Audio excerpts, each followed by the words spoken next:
días tengan todos y bienvenidos a esta jornada del día de hoy. Aquí estamos para nuestro compromiso habitual a esta hora hasta las 9 de la mañana. Geopolítica por 14 TV, el 14 en todos los cables a nivel nacional, el audio en tiempo real en Samantha Radio Online, que repetimos a las 4 de la tarde. Y también en nuestras redes sociales para la costa este de los Estados Unidos. Estamos en el canal 34 del sistema de cable de Comcast. Bienvenidos y bienvenidas, amigas, amigos y amiguitos. Don Jorge.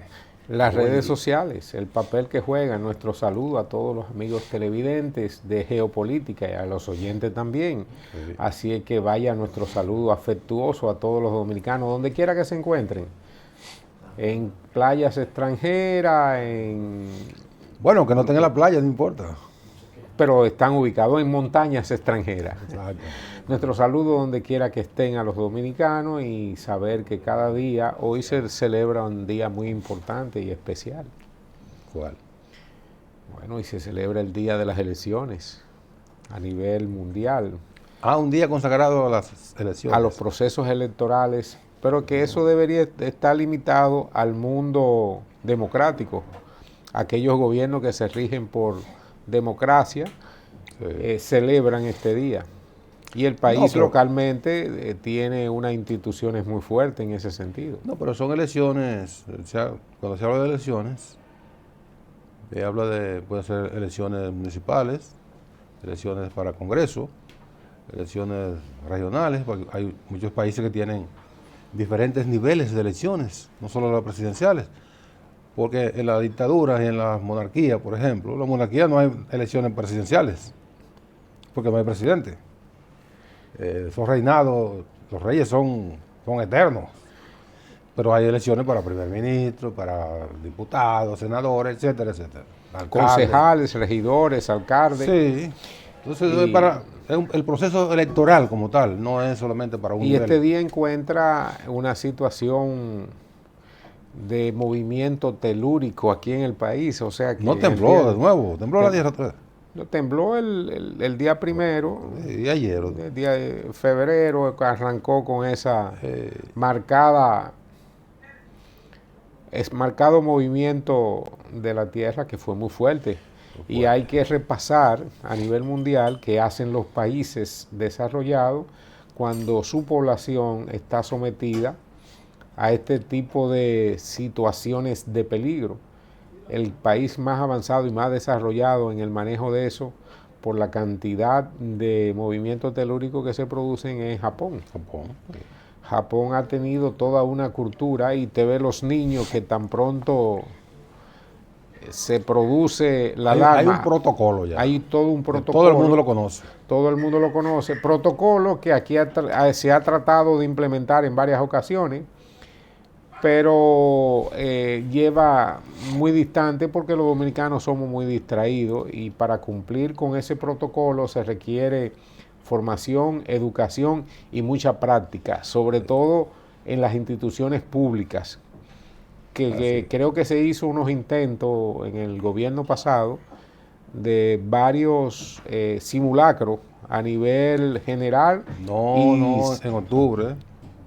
En octubre o noviembre se hizo uno también. Un día, un simulacro nacional. Un simulacro nacional. Todas las instituciones públicas, privadas. Hubo una movilización como si realmente estuviésemos en medio de una emergencia telúrica. ¿Se puede decir así? Sí, así. Ese es el concepto. Ayer venía... Y hay muchos expertos ahora dando consejos y diciendo qué hacer. Siempre ocurre eso. Aquí nuestras felicitaciones al que más capacidad ha demostrado siempre históricamente en estos temas, que es al colega ingeniero Osiris de León, sobre todo que siempre ha estado, es de la familia. ¿Qué reformista tú? Es de la familia. De la familia reformista. De la familia de León. También. De los leones. De los leones que tienen... Venía oyendo un programa de radio, un señor que le voy a criticar a los colegas, que yo duré media hora escuchando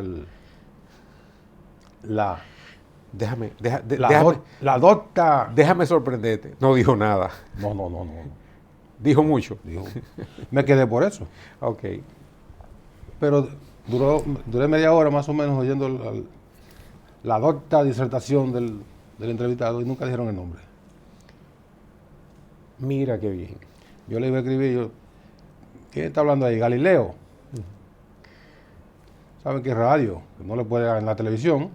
En radio cada cierto tiempo hay que tú tienes que diciendo, señores, estamos entrevistando al señor fulano de tal, experto en esto, especialista en tal cosa. El presidente, incluso el presidente de la sociedad de sismología. ¿Tú eres miembro de eso? No. No soy miembro de la sismología. Bueno, eso depende de CODIA, me imagino. No, es una institución independiente. Incluso el Estado tiene toda una dirección de sismología y de atención, aparte del COE, de la institución madre, que es la que dirige todos los estados de emergencia. Hay una institución, una dirección nacional, y precisamente para las edificaciones. Pero en este caso lo que más preocupa es la necesidad de reforzar los códigos constructivos, los códigos de construcción, porque aquí se está, sobre todo en la ciudad de Santo Domingo, construyendo muchas torres. Sí.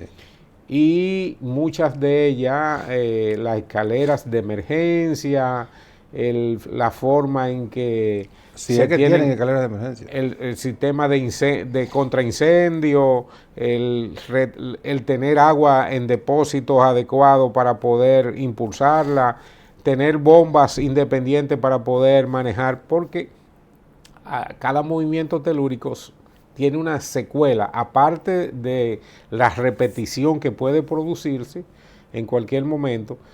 Cuando se producen grandes terremotos, siempre viene la secuela de los incendios, porque el sistema eléctrico, cuando no está bien construido, lo que hace es que el movimiento genera contacto e inmediatamente se produce fuego. Y también se producen averías de agua, averías de gas por las tuberías, y eso determina también los movimientos cuando se producen en el epicentro, en el mar, se producen tsunami o maremoto, como lo que se produjo en el 46 en toda la zona norte, en República Dominicana. Ahí se produjo la desaparición del poblado de Nagua, de Matancita. Lo que somos está por debajo del nivel del mar. Que somos de Miche nos cuentan la historia de que el mar se retiró y que después vino con una fuerza fuera de serie. Y hay muchísimas anécdotas. Es lo que hace el tsunami, el mar se retira. Toda la parte norte, Nagua, Samaná, Sánchez, sufrieron las consecuencias de ese retiro del mar. Decía el ingeniero, que no puedo decir su nombre porque nunca lo dijeron, que la normativa de construcción, la normativa sísmica de construcción, se adoptó en 1979 y que se revisó en el año 2010. O sea, se revisó a raíz de la reforma de la Constitución. 800 años después se revisó y tenemos entonces... Se actualizó. Se actualizó y tenemos ahora, del día aquí, ya van 13 años y no se ha vuelto a revisar. No sé si eso vaya acorde con la normativa internacional sobre esta cuestión. Pero hay un detalle importante sobre el temblor. No fue un terremoto, fue un temblor. Por favor, no diga que aquí ocurrió un terremoto. Aquí no ocurrió ningún terremoto. Yo creo que hubo un movimiento telúrico. Un sismo. Que anda en la escala entre 5 y 8. Unos dicen que 5.7, unos 5.6, otros 5.3. Pero no llegó a 6. Pero no llegó a 6. Pero lo que quiero decir es que muchos dicen que no creen en Dios, pero hay muchos videos interesantes en las redes. Se les chispotea, oh Dios. Sí. Pero ve acá, ¿cómo oh Dios? Y tú no dijo que no creía en Dios. Entonces, porque ahora dice que oh Dios. ¿Qué pasó? Hay una famosa frase siempre de la política, y es que en la época o en los momentos de crisis o en momentos de situaciones apremiantes, no hay ateo. No hay ateo, porque todos recurren, sobre todo cuando hay una cultura religiosa como la que tiene este país, que tú naces en un ambiente en el cual tus padres y tus madres están todo el tiempo conectados con la religiosidad, te llevan a la iglesia, te bautizan, te buscan unos padrinos. Y no te preguntan nunca. Y nunca te han preguntado, exactamente, como dice una canción por ahí, de Arjona, creo que. De Arjona, sí. Lo bautizaron y no le preguntaron. No, a mí no me preguntaron. A mí tampoco me preguntaron. Sí, a nosotros ninguno nos preguntan, aunque la Biblia indica que Jesús, pero Jesús se bautizó muy tarde también. Yo también me bauticé tarde. Pues tú eres bienvenido. ¿Y te bautizaron en el río o echándote agua? Me tiraron un cubo de agua. Un cubo de agua. Sí, un cubo de agua. Pero entonces, bajo ese esquema, a mí me bautizaron varias veces. Porque a mí me han tirado varios cubos de agua. En el deporte, cada vez que tú tienes te tiran un cubo de agua. Con hielo. Así. Un cubo de agua fría. En el día de hoy se cumple el 50 aniversario de la llegada de Camaño, el foco guerrillero del 73. Playa Caracoles en Asua, y después se internaron en la montaña de Ocoa. Son 50 años 50 años, 16 días después, 14 días después, fue exterminada la guerrilla. Pero hay todavía una narrativa acerca de eso. Mucha narrativa y muchos mitos. Algunos dicen que el profesor Bosch y el doctor Peña Gómez, que eran los líderes del PRD en ese momento, sabían de la llegada de Camaño. Pero, sin embargo, el profesor Bosch explicó eso, escribió eso, y también Peña Gómez, que nunca supieron. Ellos se dieron cuenta cuando Camaño estaba aquí. Otra narrativa, de que Camaño se sintió presionado por Cuba, que ya no quería que ya estuviera allá, porque les resultaba incómodo. Más que incómodo, tú me permites hacerte No, pero yo te voy a hacer la referencia de los mitos que se han escrito. Y yo dejo que tú entonces elabores tu opinión sobre eso. Pero yo le pregunté a Fidel Castro eso mismo. ¿Tuviste la oportunidad? Sentado más cerca que como estamos tú y yo. Porque yo estaba en una mesa aquí y él estaba ahí. Cuando él gesticulaba, que él gesticulaba mucho. Sí, hacía unos discursos larguísimos y ejecutaba. Casi me tocaba. Y yo le pregunté, dice la referencia, comandante, la República Dominicana se dice, y es parte de toda una elaboración teórica de la situación acerca de Camaño, se dice que Camaño fue porque estábamos en Venezuela en ese momento. De entrevista, yo le pregunté eso. ¿Es cierto que usted y la Revolución Cubana tenían a Camaño más arriba del moño? No fue con esos términos, sino la palabra correcta. Y Fidel hizo así.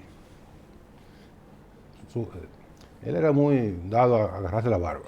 La expresión típica de el manejo de la barba. Hizo así para atrás y me dijo, oye chico, si la historia se escribiera así, qué fácil sería. Y comenzó a hablar. Mira, yo le dije... De esas salidas geniales que tenía. Yo le dije a Camaño, Francis, en la República Dominicana no hay condiciones para tú establecer una guerrilla como la que yo establecí en la Sierra Maestra. No hay esas condiciones. Y Camaño le decía, sí, tenemos las montañas, tenemos la preparación para la guerrilla urbana, etcétera, etcétera. Y finalmente le dice, cuando yo vi la determinación de Francis, que era un hombre de determinación, yo le dije, bueno, Francis, yo no te voy a detener, te voy a desear buena suerte. Y él decidió salir bajo la reserva de Fidel Castro, que siempre le dijo que no viniera porque iba a fracasar. Y le estaba hablando de una persona que había tenido diferentes momentos de la guerrilla, del desembarco del cuartel Moncada, asalto contra Moncada, el desembarco del Grama, y después establecer la guerrilla en la montaña, que finalmente triunfó. Camaño pensaba que podía repetir esa historia de Cuba en la República Dominicana. Estoy hablando no porque me lo contaron, sino porque yo fui participante de esa entrevista a Fidel. No, soy testigo de la reacción de Fidel frente a una pregunta sobre lo que se dijo aquí y se sigue diciendo todavía, que entre Fidel Castro y el profesor Bosch, que Bosch supuestamente sabía que Camaño venía, y Fidel, que lo empujó para que viniera, se produjo la locura en términos de resultado, lo que era la convicción de Camaño, se produjo lo que ya es parte de la historia. Muchas aprensiones sobre la situación de la presencia guerrillera del movimiento de Camaño, de Caracoles, en República Dominicana, y es que después del triunfo del 59 de la Revolución Cubana de Fidel, y hubo en Latinoamérica toda una admiración de movimientos políticos, sobre todo a la izquierda, tomó la determinación de que el único método para llegar al poder era imitando el proceso cubano. Y en el caso de Caracoles y de Camaño hay muchas aristas y muchas cosas por concluir y por investigar, y que los historiadores sobre todo tengan el matiz de tener la condición de investigador, de dejar las pasiones y las emociones para poder analizar adecuadamente. Porque hay las conjeturas de todos los lados, pero hay que considerar también que tanto Fidel, que era el que ejercía el poder en ese momento en Cuba, como el país que era receptáculo de la guerrilla de Camaño, perdón, República Dominicana, el presidente era Joaquín Balaguer. Joaquín Balaguer y Fidel mantenían una relación fluida a tal grado que unos años después, en una visita que hizo Peña Gómez con un grupo de profesionales a Cuba, yo estuve ahí. Tú estuviste en ese grupo. Sí. Fidel de manera directa le dijo, es que yo tengo mejores relaciones en República Dominicana con Balaguer que con mis amigos cuando llegan al poder. Se lo dijo, fue como un reproche. Como un reproche, una forma de decirle, o sea, con Balaguer yo me entiendo mejor, hago mejores relaciones comerciales, mejores relaciones, lo que le dijo fue, sin tener relaciones diplomáticas. No, lo que le dijo fue, mira Peña, yo tengo que decirte esto, pero yo con Balaguer, yo he tenido mejor trato de Balaguer que del PRD. Pero le hizo el apunte. Y entonces, Peña no tuvo más remedio que reconocerlo. Reconocerlo. Y esos apuntes tienen el sentido también histórico de que ambos, Balaguer y Fidel, coincidieron siendo mozarbetes de la política. Fidel como presidente de la Asociación de Estudiantes Cubanos cuando estaba en la universidad, y Balaguer como embajador de Colombia, de República Dominicana en Colombia, ambos coincidieron en el Gogotazo. El 19 de abril, por eso, de ahí viene el movimiento 19 de abril. 19 de abril del 48. El elemento coincidente en la cual, por la muerte de Eliezer Gaitán, que era el candidato de la izquierda y un ganador seguro del siguiente proceso electoral en Colombia, fue asesinado, especialmente por los grupos de derecha, y que fue lo que determinó el levantamiento guerrillero. Los movimientos guerrilleros de Colombia, que todavía no han subsanado del todo y que quedan todavía reminiscencias de esos enfrentamientos. Léeme el artículo de ayer. Léeme el artículo de ayer que habla por ahí. Entonces, esa parte histórica, hay que decir que ambos coincidieron y después fueron presidentes. No se conocían ahí.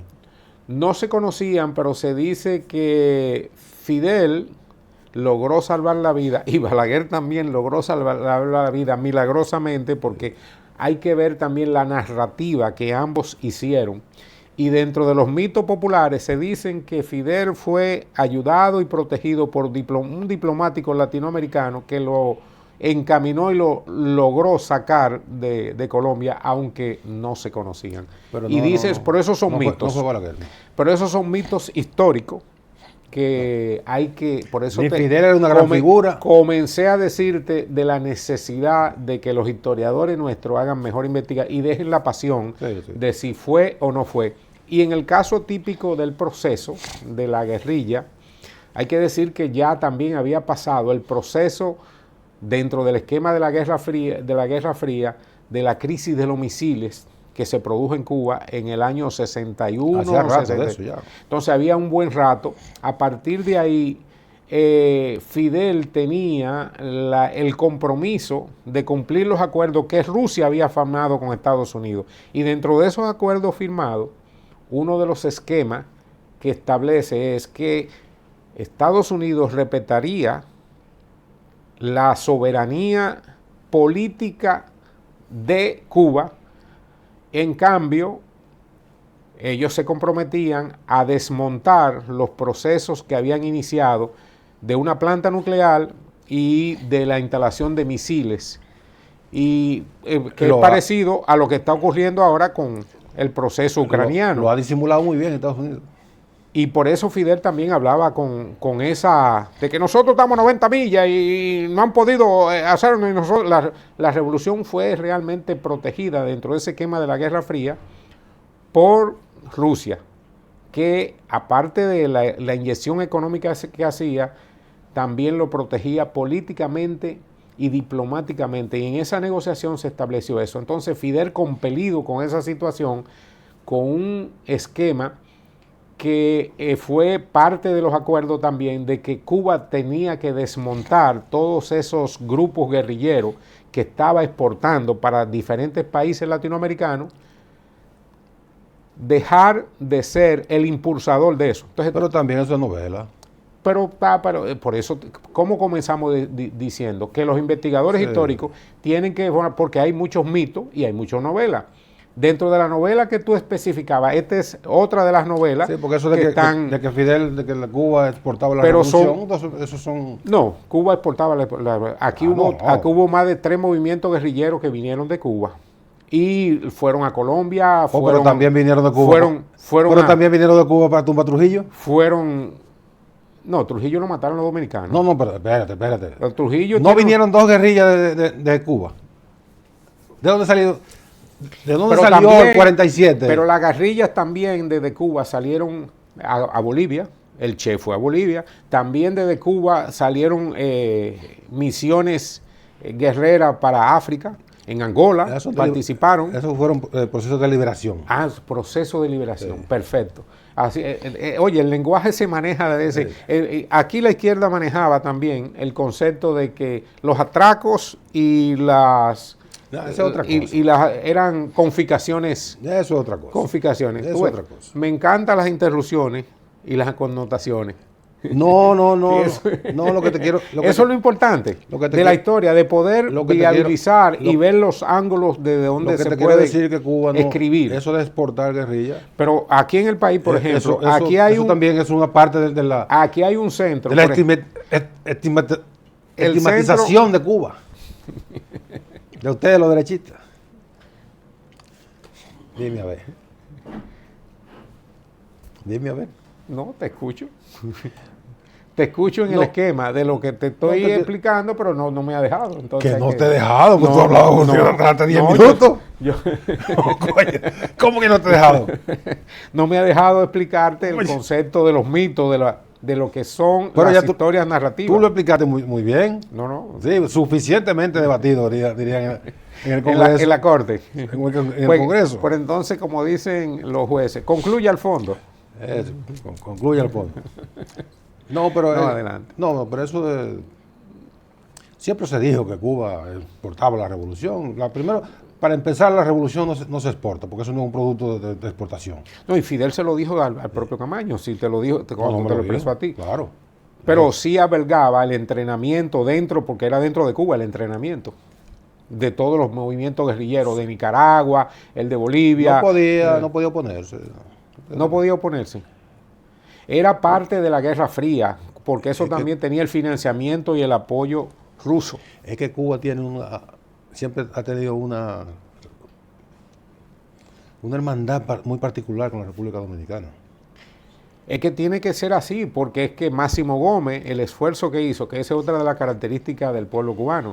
El pueblo cubano siempre en sus grandes actos tiene la bondad de la inyección de grandes hombres de otras nacionalidades que participan en sus procesos. Sí, sí. Así como Máximo Gómez participó en el proceso de liberación, porque realmente el que dirigió toda la labor militar, el experticio militar. El jefe militar fue él. Fue él. Sí, sí. Así como también en la propia revolución de Fidel, el Che argentino jugó un papel determinante. El internacionalismo siempre ha existido, porque ¿cuántos participaron con Bolívar? No, muchísimo. Ingleses. ¿Sabe cuál era, norteamericanos? a propósito de eso, tú sabes cuál era el mote que le pusieron a Bolívar históricamente de manera popular? Por haber cruzado en 5 ocasiones los Andes. El único ser vivo que ha logrado cruzar los Andes a caballo en más de una ocasión. Culo de hierro. Culo de hierro. Sí. Pues, imagínate montar tanto tiempo en una silla a caballo. A caballo. Sí. Vamos a la pausa y regresamos de inmediato.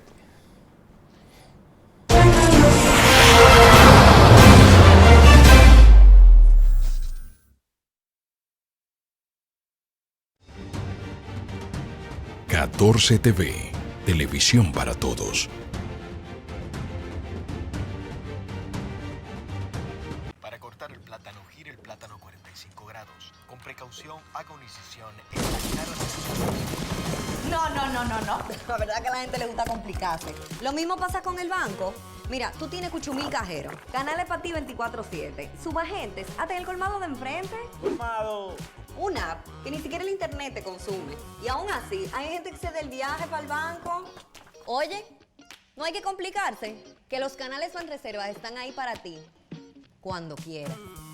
No te compliques y utiliza los canales Banreservas, tu banco fuera del banco. Banreservas, el banco de todos los dominicanos. En la Dirección General de Jubilaciones y Pensiones trabajamos con transparencia y sentido social. Contamos con establecimientos de atención para nuestros usuarios y además, durante esta gestión hemos otorgado 46,000 pensiones. Si quieres saber sobre tu pensión, visita nuestras oficinas o consulta nuestra página web www.dgjp.gov.do. Te servimos con calidad y justo a tiempo. 14 TV, televisión para todos.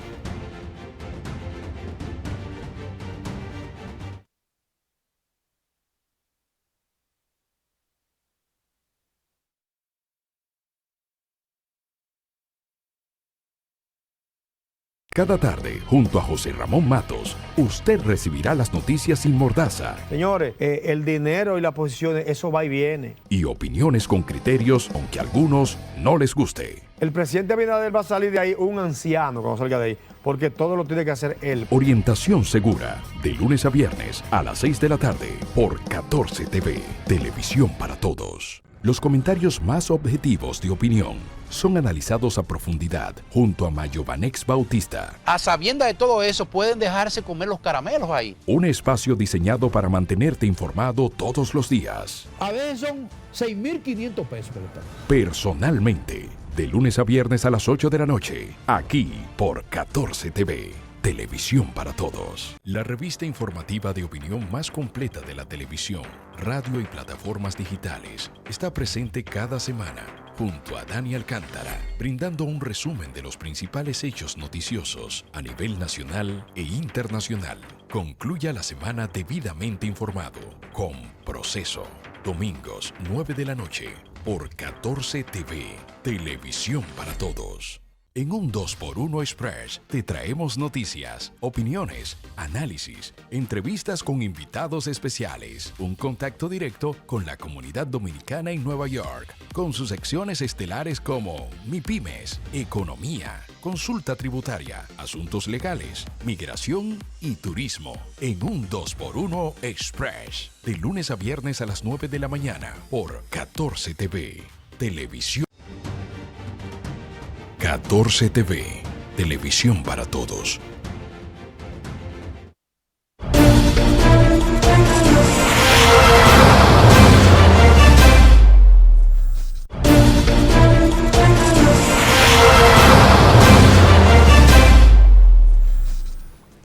Bien, seguimos en geopolítica. Mira, Jorge, ayer ¿O quiere que sigamos fuera de aquí o nos quedamos aquí? No, vamos. Hay muchos temas nacionales e internacionales que tratar. Ayer el Congreso aprobó el Senado aprobó la ley de reforma el proyecto de ley de reforma de la ley del régimen electoral, que es el marco jurídico fundamental. Antesala de lo que estamos celebrando hoy, el día de las elecciones. Sí, la Junta Central Electoral se rige por esa legislación. Hubo un chismecito ahí entre las bancadas. Se aprobó dejar fuera el llamado transfugismo. El voto electrónico. Es que no tienen forma de controlar. Es que la Junta tiene que ir adaptando sus medidas a los procesos de las torpezas que van cometiendo en el camino. Porque es que lo que ocurrió, por ejemplo, en el proceso electoral pasado, en la cual un candidato del partido de gobierno se fue para formar su propio partido y la Junta le dio aquiescencia, ahí mismo quedó invalidado todo el proceso. Nos referimos a Leonel Fernández, quedó invalidado todo el proceso de ese mandato de la ley electoral del transfugismo, porque era una cuestión natural. Porque es inconstitucional. Es inconstitucional. Eso porque es coartar la libertad de asociación y de decisión. Claro. Y de decisión. Entonces, en ese esquema, los partidos políticos siempre han estado acechándose uno a otro, a ver a quién conquisto, a ver a qué alcalde, qué síndico, qué regidor puedo pasar a mi fila. Pero en un sistema de libre asociación, ¿dónde está el derecho? ¿Dónde se puede establecer la prerrogativa de que usted está obligado a permanecer en un partido, a pesar de que usted no quiera estar en ese partido? Porque usted participó en un proceso y perdió, usted está atornillado ahí y tiene que quedarse de todas maneras, aunque incluso haya perdido mediante situaciones no muy claras. No muy claras, para no decir fraudulenta. Fraudulenta, para ya no usar el término tan duro. Usted tiene que quedarse ahí obligatoriamente porque una ley le establezca eso. Bueno, la Constitución establece la libertad de asociación. Usted está asociado con quien usted quiera, no con quien le impongan. Te voy a hacer un comentario de algo que está sucediendo en la actualidad. La Junta tiene prohibido, por ley, y haciendo cumplimiento de eso, de el proceso publicitario en esta etapa, antes de que se declare el periodo electoral. Claro. Está prohibido hacer publicidad, sí, pero los partidos se inventan unos mecanismos. El Partido de la Liberación Dominicana se inventó un proceso interno de consulta. Una consulta. Y a final de cuentas lo que era un proceso interno. Era una primaria. Una primaria electoral. Y la Junta lo permitió. Ahora el propio PLD, en una manera muy astuta, está haciendo una campaña que tiene que tener algún tipo de genio de la triquiñuela política dominicana, y es que están haciendo vallas con colores, parece más bien del arcoíris, con la foto del candidato, solamente con una sigla que aparentemente es sector SEA. Parece, si se investiga, debe ser sector externo con Abel. Como si y fuera, lo único que dice como si fuera mar en inglés. Y entonces, Sí. y utilizan exactamente. Y aparece la frase de volvemos al camino o regresamos al camino. Frase que tiene una connotación histórica política fuera de serie, porque fue parte del esquema de lo que usó Trujillo. ¿Tú te acuerdas cuál era la frase de Trujillo? De acuerdo a lo que dice la historia. Yo no había nacido cuando Trujillo. Yo no había nacido Yo no tampoco. estaba nacido cuando Trujillo. Pero el esquema... Pero yo tampoco estaba nacido cuando Colón. y sé muchas cosas de las cosas. Entonces, en ese esquema de la primera campaña de Trujillo era, no hay camino, no hay peligro en seguirme. Sí. Después Balaguer... después se inventó otra de que seguiría a caballo. Seguiría a caballo. Sí. Y después Balaguer cogió la misma frase de el camino de la paz. En la campaña del 66. El camino de la paz después de la guerra del 65. Esa fue la revolución sin sangre.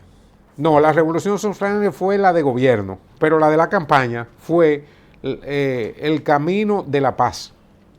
Después de eso, Leonel Fernández... En el 78 Balaguer es la paz, decían. Leonel Fernández en el acuerdo famoso, histórico, acuerdo... El nuevo camino. El nuevo camino. Sí.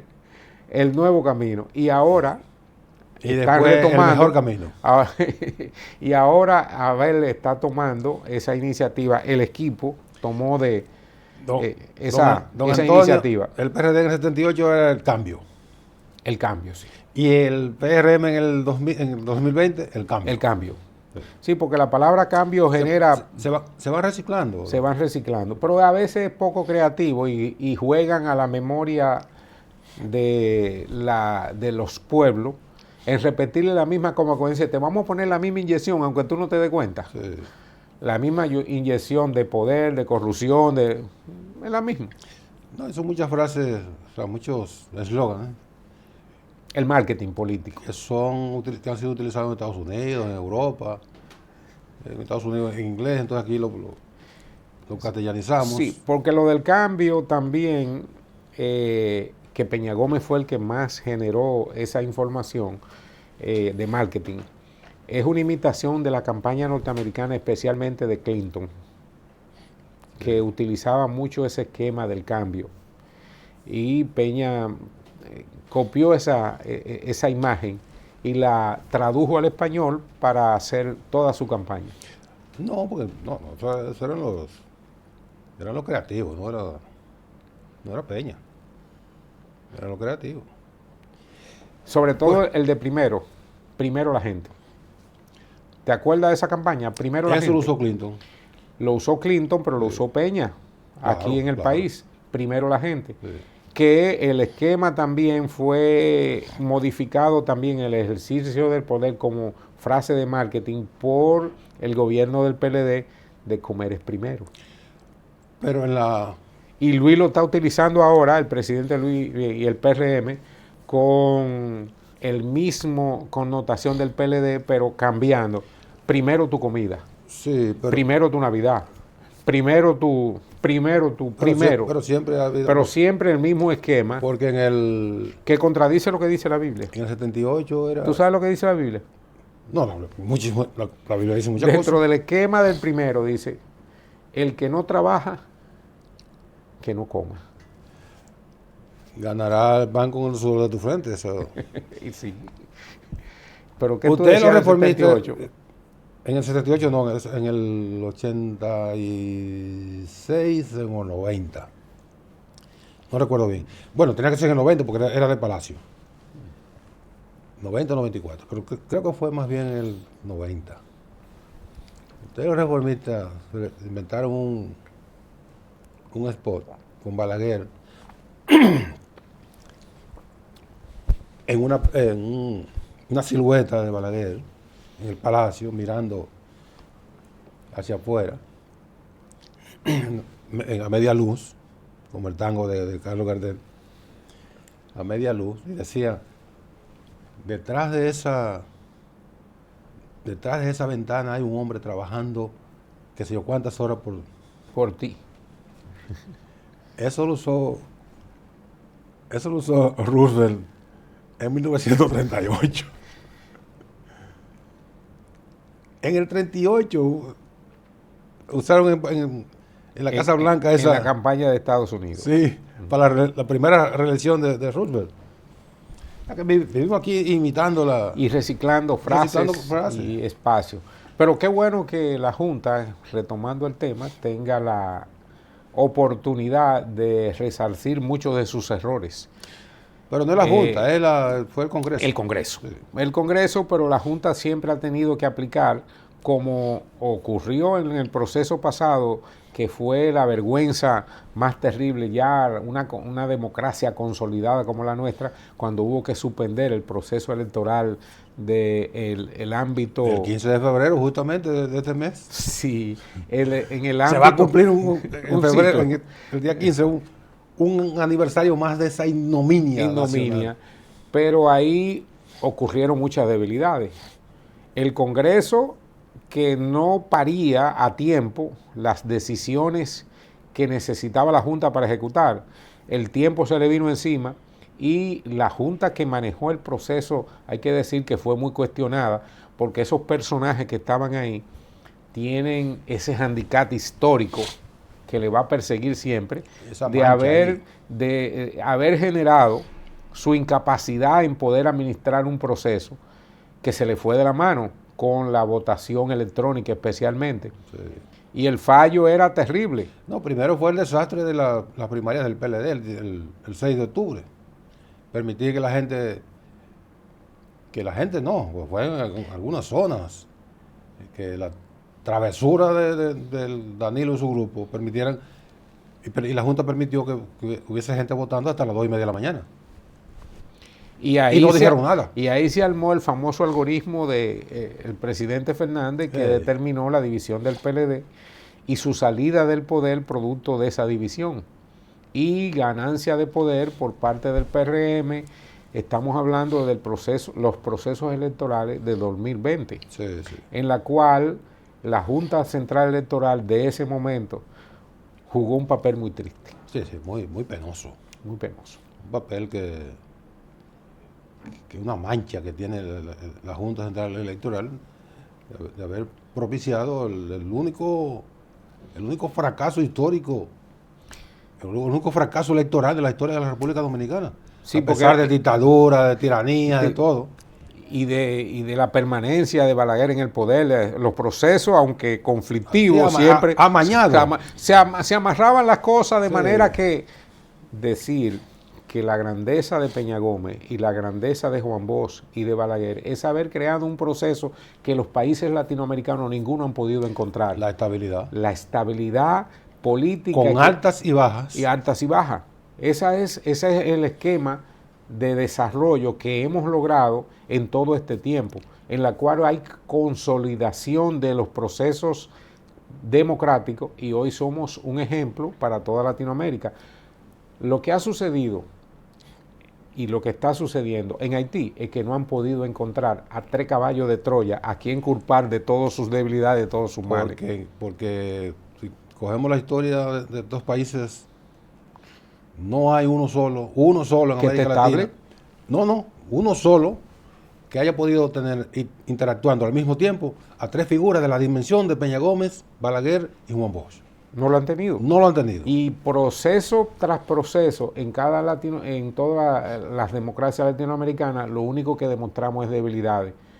Mire lo que está sucediendo en Haití, mire lo que sucede en el propio Puerto Rico, porque no acaban de despegar. El proceso cubano es bastante complicado. También el proceso colombiano, peruano. Lo de Perú es una cosa de novela. Pero de novela negra. De novela negra, de esa situación. La presidenta acaba de someter un proceso para un nuevo... ¿Cuál presidenta? La usurpadora. Eso parece el título de una novela. Vamos a la pausa y venimos con ese tema.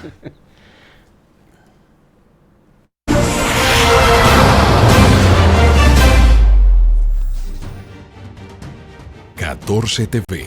Televisión para todos.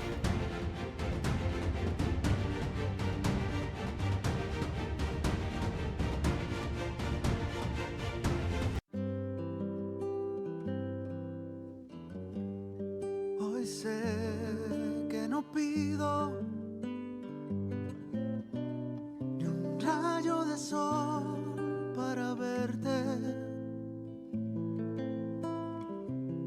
las tengo todas conmigo. Me deslumbras, me hipnotizas. De repente renaces despierto, no pido nada. Hoy sé que te quiero. Donde sea que haya un dominicano, ahí estaremos con él. Porque somos Banreservas, el banco de todos los dominicanos. Escuela de Locución y Comunicación Social Alan Vargas ya abrió sus puertas para impartir clases sábados y domingos. Hazte locutor y especialízate en cualquier área. Pierde el miedo escénico y la fobia al micrófono. Hazte locutor y comunicador social ahora. Para inscripciones o información, llámanos al teléfono o escríbenos al WhatsApp 809-283-8637. Escuela de Locución y Comunicación Social Alan Vargas. El cupo es limitado. Algunas restricciones aplican. Te esperamos.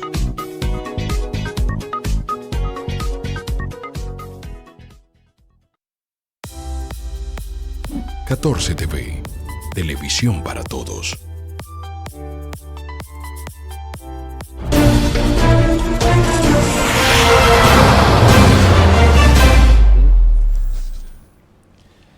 Perú está sometido a un intenso proceso que no se sabe dónde termina. Se sabe que comenzó con la vacancia o el derrocamiento del presidente Pedro Castillo, y de ahí ha devenido una serie de episodios sangrientos, más de 60 muertos, carreteras bloqueadas, pueblos que no puede la gente entrar ni salir. Marchas hacia la capital. Protestas universitarias. Un ingreso de la policía y el ejército a la Universidad San Marcos de Lima, un símbolo de la educación. Levantamientos populares.